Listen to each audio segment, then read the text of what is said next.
MDM4U 3.3 Nonlinear Regression. Many relationships between two variables follow patterns that are not linear. Nonlinear regression is an analytic technique for finding a curve of best fit or data from such relationships. Technology is used to determine the best curve for the data, as well as calculate the coefficient of determination R squared. So, the coefficient of determination. Recall that the correlation coefficient R was used to describe how closely a straight line fits the data. The coefficient of determination R squared is defined such that it applies to any type of regression curve.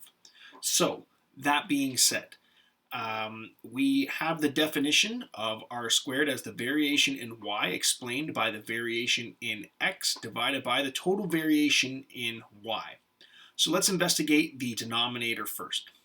Y minus Y bar, which is every single point minus Y bar. This is the residual, the deviation from the mean, Y bar. So the vertical distance from each point, and then the square of that. And if we have Y minus Y bar, if it's above, like this point, for example, Y minus Y bar will produce a positive value, and that square is added.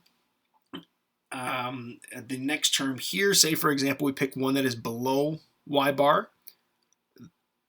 Y minus Y bar will produce a negative value, but then it's squared to produce a positive result. So the variation is being displayed in a positive manner. Y estimate minus Y bar. Now, Y estimate refers to the estimation based on your regression curve. In this case, it looks like it's exponential because of the horizontal asymptote that we see here. But this is an exponential curve, and the estimate, see how this says X and Y estimate, the difference between the estimate and the mean of Y for each and every single point, we take that and then we measure the square for each, adding them all together, and we will get our coefficient of determination. So the values are between 0 and 1. And the larger the value, the better the model fits the data. That being said, we'll be investigating in Microsoft Excel all of the different types of regression models that are available. But here are some: linear regression in the form y is equal to mx plus b, quadratic regression, which is ax squared plus bx plus c. Notice that that is a degree 2 polynomial, and linear regression could be seen as a degree 1 polynomial. That's the exponent on x. In general, we can have a polynomial regression, meaning many terms, and that being said, there will be a wave-like feature to polynomials.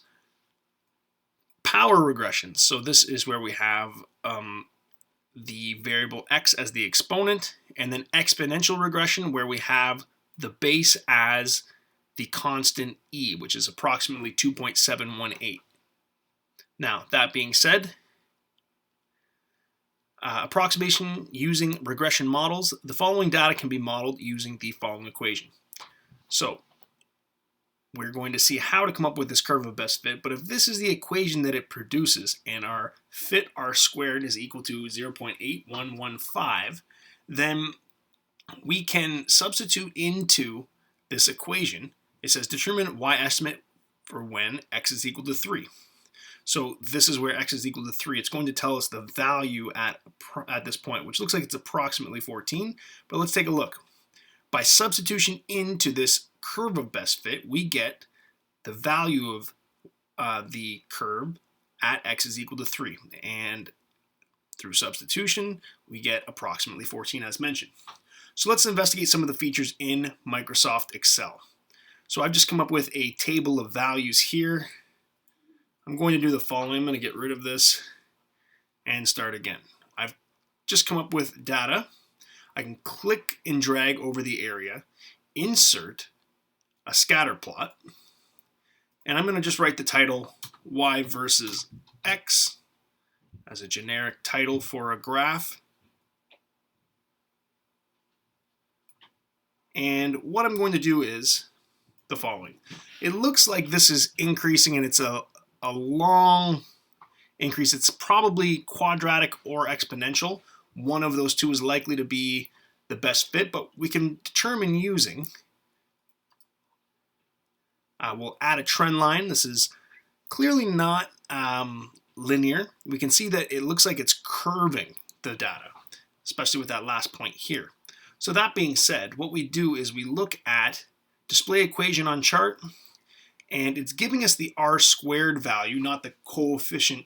This is the coefficient of determination r squared, not the correlation coefficient r, because r squared can be used to contrast and compare the different types of curves. So let's take a look at this here.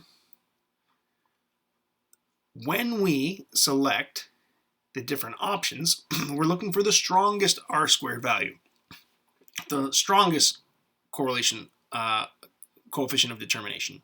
So we look here, power's at 0.93, 0.97, it's getting better, worse,